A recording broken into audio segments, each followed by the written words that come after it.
2009లో PRP రూపంలో చిరంజీవి గారు party పెట్టి 2012 కల్లా కాంగ్రెస్లో కలిపారు. 2014లో ఆయన తమ్ముడు పవన్ కళ్యాణ్ రూపంలో జనసేన రూపంలో ఇంకొక పార్టీ ఎస్టాబ్లిష్ అయింది. 19 వరకు ఉంటుంది. 19 ఎన్నికల తర్వాత జూన్ కల్లా ఆ పార్టీ కూడా అలాగే ముగిసిపోతుంది అనే ఒక ప్రచారాన్ని సోషల్ మీడియాలో విస్తృతంగా చేస్తున్నారు ఒక పార్టీకి సంబంధించి. అసలు ఫస్ట్ కళంబాబు పెట్టిన కాన్సెప్టే 25 years ఆఫ్ ట్రావెల్ అని పెట్టాడు. అలాగే 25 ఏళ్ల భవిష్యత్తు ఇవ్వాలనే ఆలోచన ఇచ్చాడు. సో అది రెండు గొప్ప కాన్సెప్ట్స్. సో కళ్యాణ్ బాబు అంత తేలిగ్గా కలిసిపోయే పని అయితే పార్టీ పెట్టాల్సిన అవసరం ఉంది.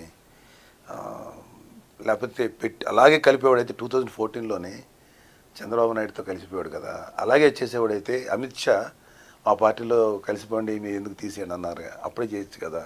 నేషనల్ పార్టీ ఇచ్చిన ఆఫర్ కంటే గొప్పదా? కానీ అలా కాదు కదా.